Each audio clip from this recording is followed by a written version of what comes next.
খাওয়া দাওয়া তো কমপ্লিট হয়ে গেছে দুপুরে, আর এই যে বসে পড়েছি আনারসটা কাটবো এখন। তো চলো কাটা যাক। প্রথমেই তো আনারস কাটা সত্যি অনেকটাই সমস্যা, তো এটা বসালে কিন্তু গাছ হয়ে যায়। তো আগে খোলাটা ছাড়িয়ে নিই, পরে দেখাবো। একটু এমনি দিকে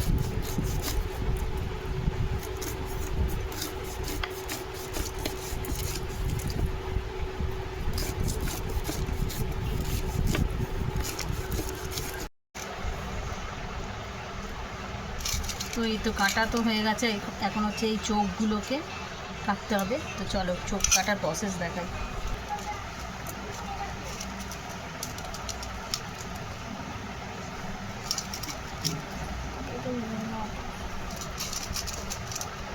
এই দেখো চোখগুলো এক কেটে উঠে আসছে। তো এখানে দেখো আবারও দেখাচ্ছি।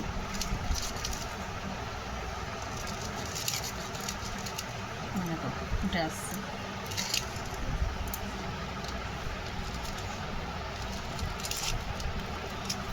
আনারস কাটার পদ্ধতি দেখো,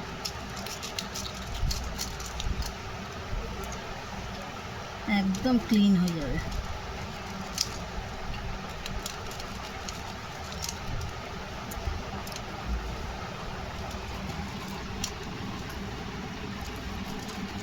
এই চোখগুলোর জন্যই অ্যাকচুয়ালি কিন্তু খাওয়া যায় না, অসুবিধাটা হয়।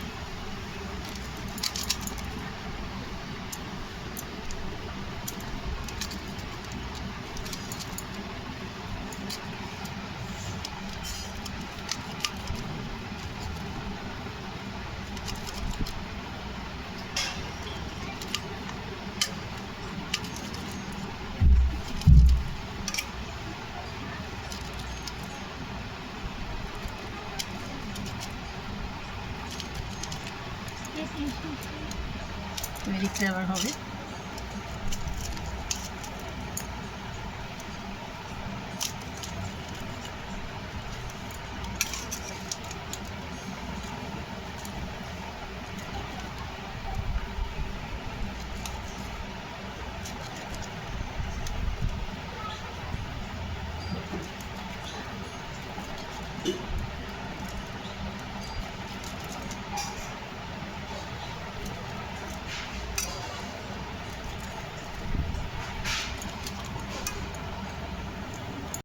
দেখতে পাচ্ছ কীরকমভাবে চোখগুলোকে আমি ক্লিন করে নিলাম, আর দেখতে কতটা সুন্দর ও ডিজাইন টাইপের হয়ে গেছে।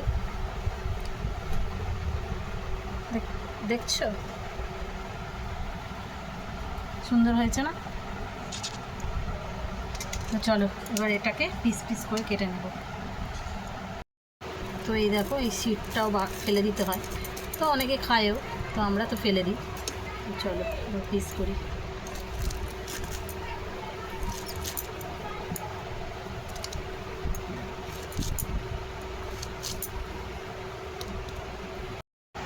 তো এই যে বিট লবণ আমরা যেভাবে আর কি খাই, তো আমরা কিছুটা চিনিও দিই। তো এইভাবে মাখানো হবে, তবে খেতে বেশ ভালো লাগে। অনেক অনেক রকমভাবে খাই, আমরা যেরকমভাবে খাই আমি সেটাই শেয়ার করছি। তো চলো এটাকে মাখিয়ে নেওয়া যাক।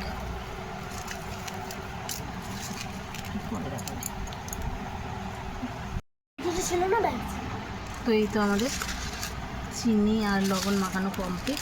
তো এবার খাওয়ার জন্য রেডি। আমার এই আনারস কাটার পদ্ধতি তোমাদের কেমন লাগলো অবশ্যই কমেন্টের মাধ্যমে জানিও কিন্তু।